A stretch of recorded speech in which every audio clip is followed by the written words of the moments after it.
Astrology research centre Hoshiarpur.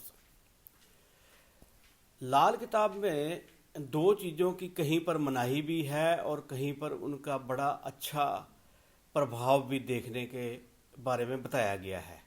जैसे gold के बारे में, स्वर्ण के बारे में, सोने के बारे में और हाथी दांत के बारे में।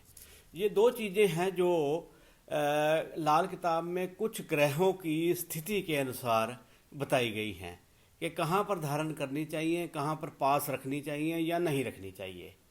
क्योंकि हाथी को हमने लाल किताब में राहु माना गया है, राहु, और मंगल को महावत, जो कि हाथी के ऊपर बैठा है।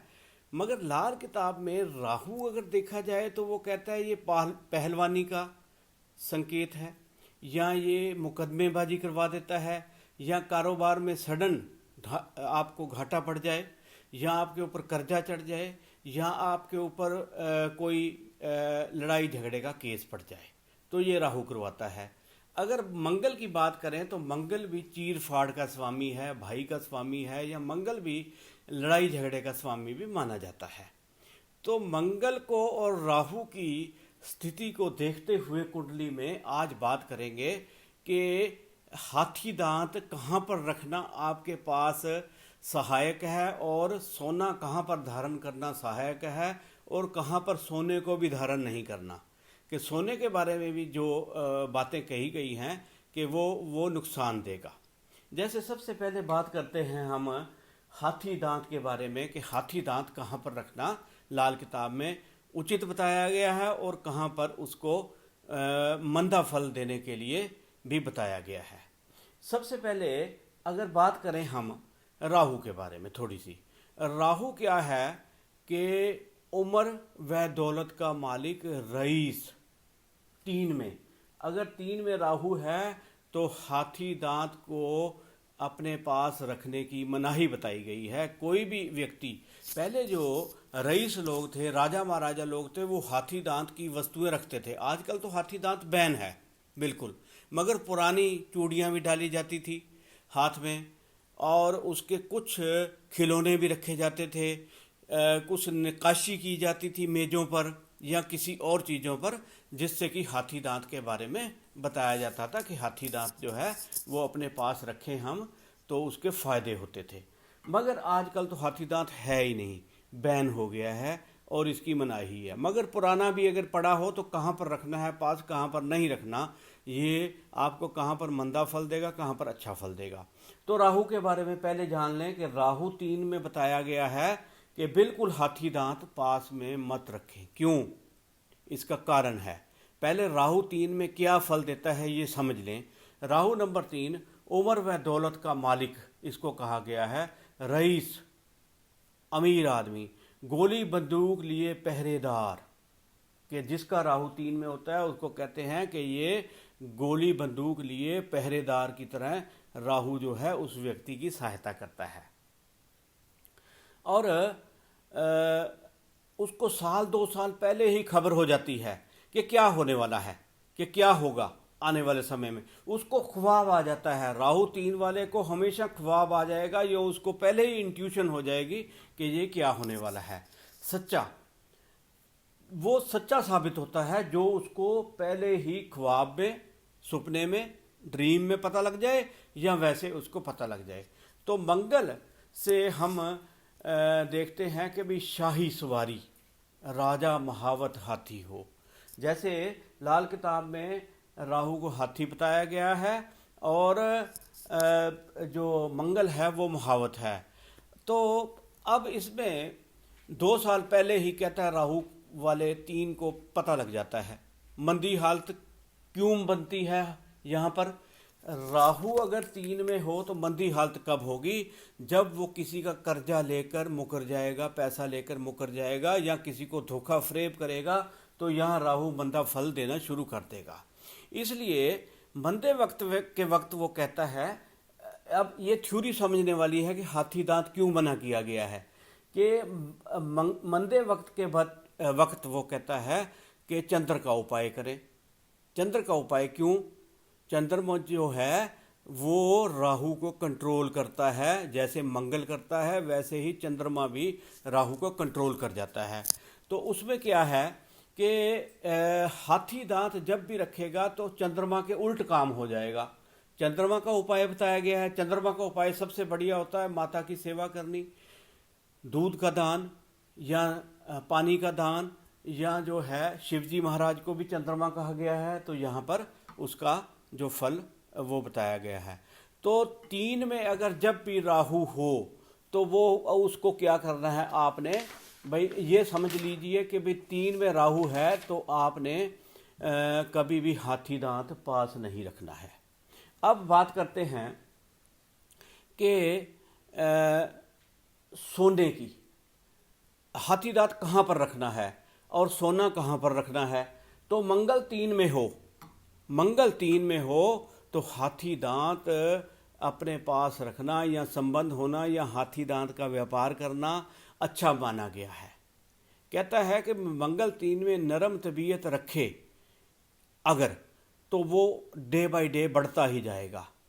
मौत भाई तक रोकता है।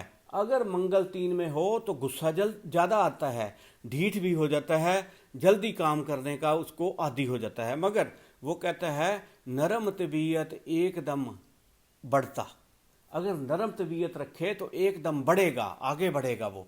और मौत भाई तक रोकता है। वो तीसरा जो घर है वो पराक्रम का भी है, भाई बहनों का भी है। तो वो कहता है भाई की मौत तक को रोक देगा अगर वो नरम तबीयत रहेगा 3 में। तो उल्ट गर्म हो जिस दम चलता, अगर वो उल्ट तबीयत का हो, उल्टी खोपड़ी का हो जाए तो वो क्या करेगा, वो जर जर कहते हैं पैसे को, जर बाती दुख भोगता हो, वो उसको पैसे की भी मंदी हालत उसकी हो जाएगी और उसका व्यापार भी नहीं चलेगा और उसको नुकसान होगा। मंदी हालत में कहता है अगर कब होगी, चालबाज धोखेबाज, तो उसको रोकने के लिए मंगल बद हो जाता है। अगर मंगल बद हो जाए, मंगल बद तब होता है जब राहु खराब करे, राहु 9 में हो जाए, राहु 9 में होगा तो उसकी दृष्टि पड़ेगी, और सूरज की सहायता ना मिल रही हो तो मंगल बद हो गया। तो अब लाल किताब में क्या लिखा है कि ऐसी हालत को कम करने के लिए उसको क्या करना चाहिए कि हाथी दांत पास में रखना चाहिए। अगर मंगल 3 में है तो अगर वो हाथी दांत थोड़ा सा भी गले में धारण कर ले या पास रखे तो उसको फायदा होना शुरू हो जाता है। अब दूसरी बात आती है कि सोना कहाँ पर धारण करना शुभ है, कहाँ पर अशुभ है। तो सबसे पहले हम देखते हैं कि सोना क्यों धारण करते थे, क्योंकि अथर्ववेद में भी आया है, वेदों में भी इसका जिक्र है कि सोना जो धारण करेगा उसके ऊपर कोई ओपरा असर भी नहीं होगा, उसके ऊपर कोई खराबी नहीं होगी।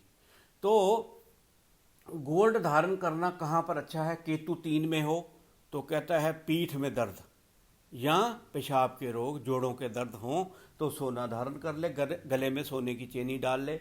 अगर केतु 4 में हो तब भी खराब है, बच्चा लेट होगा, मेल चाइल्ड, या उसमें क्या होगा कि उसके घर में शुगर और बवासीर देगा, तब भी वो कहता है सोना धारण करे। उसके बाद केतु 6 में सोने की अंगूठी के बारे में बताया गया कि लेफ्ट हैंड की किसी भी उंगली में वो सोने की एक छल्ला धारण करे, और कोई उपाय नहीं बताया गया है केतु 6 में। इसी तरह केतु 9 में बताया गया है कि सोने की ईंट रखे घर में, सोना धारण करे। कहता है जितना आप सोना घर में रखेंगे, खालिस सोना, खालिस मतलब 24 कैरेट का, उतना ही बढ़ता जाएगा। जितने गहने रखेंगे उतना ही आपके पास और आता जाएगा। राहु अगर 11 में हो तब भी बताया गया है, सूरज 12 में हो तब भी बताया गया है कि सोना जो है जितना धारण करे या अपने पास रखे तो उसको अच्छा फल देगा। क्योंकि सोना जो है उसको हमेशा ही अच्छा बताया गया है, और एक ऐसी धातु है जो सारी दुनिया में चलती है, और सारी दुनिया में इसका, अब मैंने बाहरले देशों में देखा है, विदेशों में, कि वहाँ पर कोई भी गहना जो है ज़्यादातर 14 कैरेट का बनता है। 14 कैरेट का मतलब 24 कैरेट अगर शुद्ध है तो उसमें तांबा और चांदी मिक्स कर देते हैं, तो वो न्यूट्रलाइज हो जाता है, ना उसका अच्छा फल ना उसका ज़्यादा मंदा फल। तो ये ऑर्नामेंट का काम ही करता है। अब कहाँ पर बताया गया है कि मंगल हो तो सोना धारण मत करें? नंबर 6 में अगर किसी का मंगल बैठा हो तो उसको थोड़ी सी मनाही की गई है मंगल पद। नंबर 6 में क्या लिखा है? तरसेमे की औलाद। लाल किताब में लिखा गया है कि तरसेम नाम नहीं है, ये तरस तरस कर मिली गई औलाद। तरस कर मिली गई मतलब देरी से मिली गई। उसकी सुखना उतारता है, परमात्मा से मांगता है, लोगों से मांगता है, दवाइयाँ खाकर जो औलाद पैदा होती है वो मंगल 6 की तरसेमे की औलाद कहा गया है। तो राहु अगर 11 में, केतु अगर 3 में तो सोना धारण करे, अच्छा फल देगा। मगर मंगल 6 में हो तो सोना धारण करना जिस्म पर उसे वो खराब करता है। कहता है जिस्म पे उसके सोना आता तो दुखड़े उसके शुरू हो जाते हैं, उसके दुखड़े शुरू हो जाएंगे, उसकी दुर्गति होनी शुरू हो जाएगी, उसको नुकसान होना शुरू हो जाएगा। तो मंगल 6 में उसने बताया कि बुध का उपाय मंगल 6 वाला, लड़के के जन्म पर कहता है मीठा मत बांटे और नमकीन बांटे। अब मंगल 6 और बुध 12 तो कहता है भाई बहनें भी कष्ट में हो जाएं।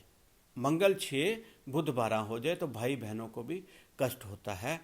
तो इसमें लिखा गया है जिस्म पे उसके सोना आता, दुखड़े उसके शुरू हो जाते हैं। तो इसलिए मंगल 6 वाले को कभी सोना धारण नहीं करना चाहिए। वर्षफल में आ जाए चाहे मेन कुंडली में हो तो उसको सोने से परहेज रखना चाहिए, वो धारण नहीं करना चाहिए। जैसे हमारे पंजाब में एक कहावत है कि किसी को मांसवादी किसी को भाती, और कहते हैं कि भाई माँ साबत उड़द जो दाल होती है किसी को अच्छी भी होती है, किसी को मंदा फल भी देती है। और दूसरी बात कही गई है कि कोई चीज़ किसी को अच्छी बैठती है, किसी को वही बुरी बैठती है। एक दवाई हर एक को सूट नहीं कर सकती। तो इसलिए यहाँ पर अगर मंगल आपके बैठा हो वर्षफल में और या जन्म में तो सोना धारण करने से नुकसान होता है। और वर्षफल बनाकर ही हम कुंडली का अध्ययन कर सकते हैं अच्छी तरह से, और साथ में दूसरी कुंडली भी जो जन्म कुंडली है साथ में पड़ी हो। अगर किसी का कोई भी सवाल हो हाथी दांत के बारे में या मंगल के बारे में तो वो बता सकता है। सत श्री अकाल।